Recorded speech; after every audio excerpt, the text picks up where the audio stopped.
October 16th, 1882. An ailing James Hannington arrives at the camp of his caravan that had previously left him behind. Upon approach, he found them in a great state of confusion.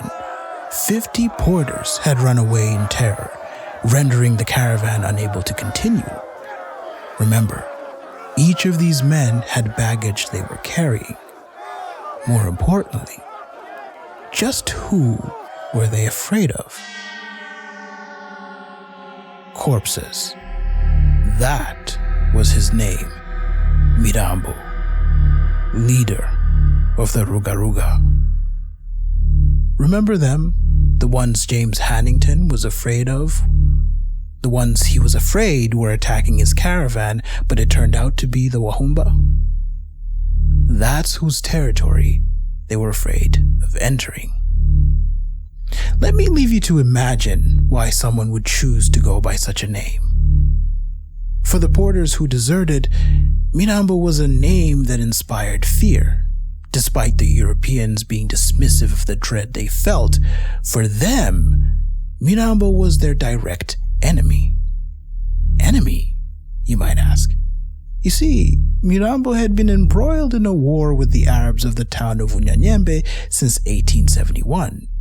He was one of the many Nyamwezi kings, each with their own little kingdom. But his was by far the biggest one, combining many chiefdoms into one nation called Mirambo. In time, Mirambo stood apart from his Nyamwezi counterparts, creating a standing army of Nyamwezi, other tribesmen, and Ngoni warriors from the south. Ngoni, which is a name referring to Zulus, which means Mirambo modeled his tactics from the Ngoni, who in turn had learned them from whom? Shaka Zulu. If you don't know who that is, let me catch you up real quick.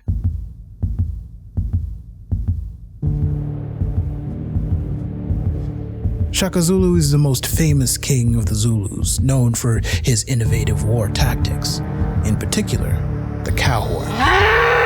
The cow horn tactic was a battlefield formation where his army was arranged like the shape of a bull's horns. In the middle, you had the strong center, which was called the chest, which pinned down the enemy in place. The two flanks, the horns, curved around to encircle them, and behind, a reserve force called the loins waited behind to reinforce or exploit openings. It was designed to trap and overwhelm opponents in a decisive crushing maneuver. This is what Mirambo was doing. He was a quick study and a devoted war genius, adapting his moves to fit the situation. He created a standing army that lived for nothing but fighting. On top of that, they were devoted to him and him alone. With this, he made quick work of his neighbors who took too long to call their forces to arms. And so it's with that much confidence that Mirambo directly challenged the Unyanyembe Arabs in a battle for supremacy over the long-distance caravan trade of East Africa. The Arabs rejected his proposals to work together, and so he went to war.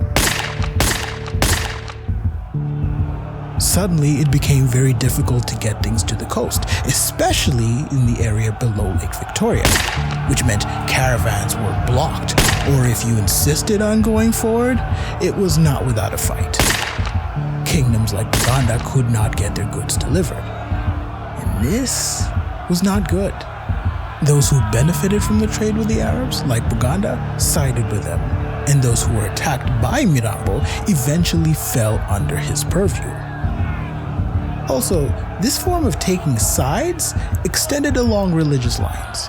Remember how I said that the porters were also made up of Wangwana people, freed men from the coast? These men were Muslims, owing to their time on the coast, whether after many years of being there or having been raised there, which meant they sided with who?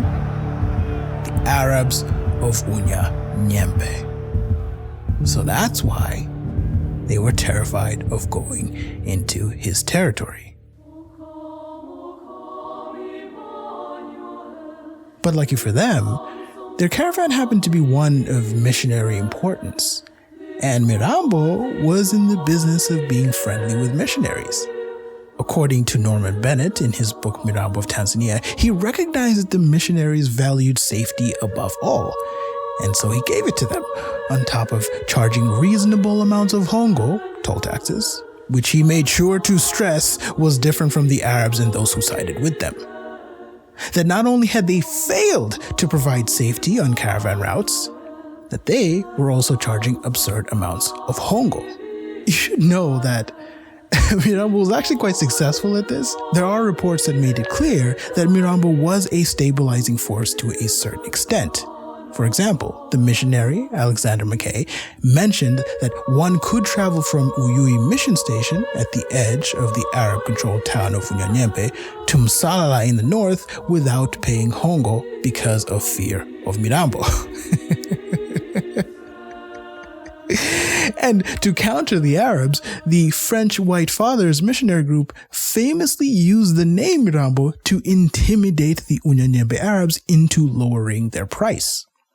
Mirambo had not only brought fear, but he had brought competition, straight up challenging the growing Arab control of the East African interior.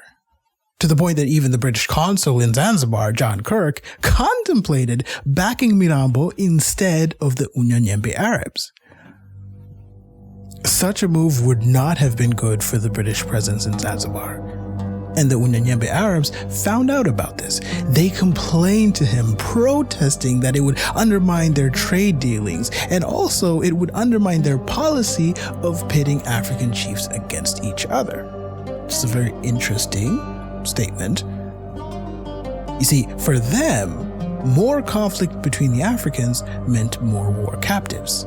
Captives who could be sold off into slavery. Which is interesting because I don't know if they understood the British position. I mean, it was clear that it was their mission to stop slavery. So this protest they were doing was really a waste of time, and British Consul John Kirk ignored them. It's important to know, Mirambo was also a big-time slave trader. So he wasn't so far off from the people he was opposing. Okay? After the caravan that James Hannington was a part of had left him in Uyui, they found themselves blocked from proceeding when the village they were passing through demanded more hongo, toll taxes. Led by Charles Stokes, they negotiated. For 4 days. 4 days.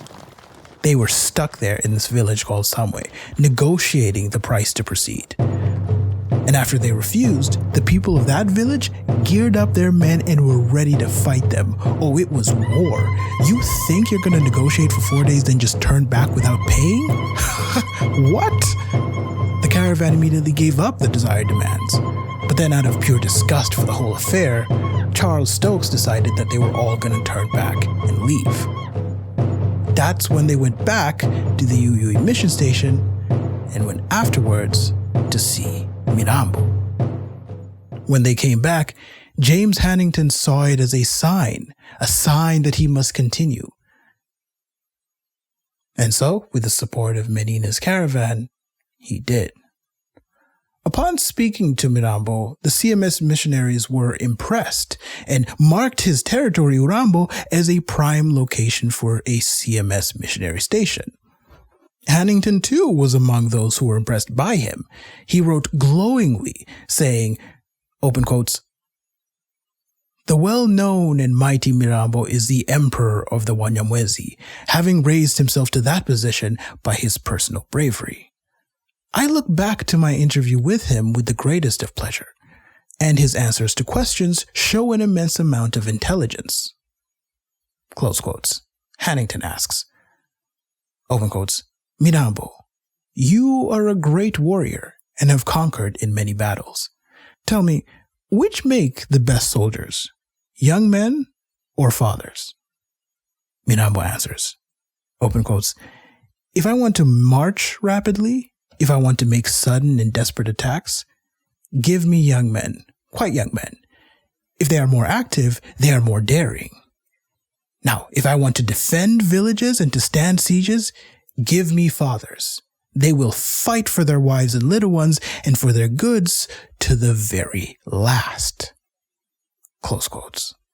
Hannington's statements here reflect the European perspectives that they expected Mirambo to only be a warring bandit.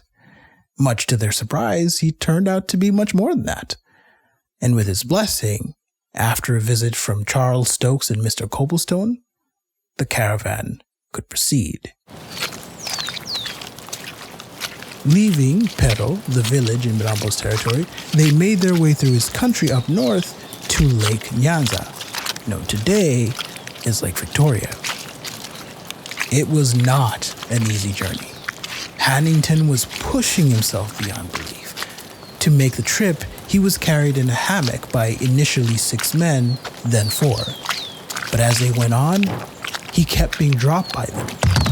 While Hannington noted their exhaustion, he was still so furious that they were not able to do the job properly. And so he decided to walk on his own. Despite this, rain poured as they marched through the picturesque district of Msalala. Hannington was happy for the rain that poured. After having experienced the blazing sun of the fiery fields, he was okay with the experience of wet clothes and beddings. Furthermore, his health was slowly improving, and they were able to make it to Kwasonda, the last village in Mirambo's control. There, they left their property in the care of the chief of the place. I guess that shows the level of trust that they had in Mirambo, and also the level of fear that no one would dare steal their belongings in his territory. The goal now was to find Lake Victoria, or Lake Nyanza. Hannington and the missionaries had this expectation of coming upon a vast expanse of water with luxuriant foliage, the kind of view where you go, whoa, and maybe drop to your knees and marvel at the creation of God with tears in your eyes. Okay, I'm being dramatic, but I really want to communicate the grandness of their expectations for this lake. Kwasonda had been the place they were told where they could observe this lake. Instead, they saw a sandy plain, an unpicturesque village. Reverend Ashe wrote that he saw a scrubby forest and a long strip of grass. I mean, I feel for them. After all that walking, the disappointment was palpable. They went back. And to make things worse, they were all sick at the same time. It turned out they were actually in the wrong place. The inland sea would eventually live up to its name. They contemplated their next move. Charles Stokes had gone back to the coast with a few men. The plan was to have 2 missionaries, Ashe and Wise, form a CMS station at the end of the lake, and Hannington and his nephew, Gordon, would then proceed to Uganda. Hannington had heard that the ruler of a kingdom called Muzinza, Roma, kept canoes on the southern shore of the lake. So he sent messengers to him, asking for help. Word came back with gifts from Roma himself, and an invitation. If they would come to his kingdom, he said, he would provide the canoes they needed to cross Lake Victoria into Uganda. For the wary missionaries, this seemed at last to be the final leg of their long journey. Join me again next time for the continuation of this story on those who came before us.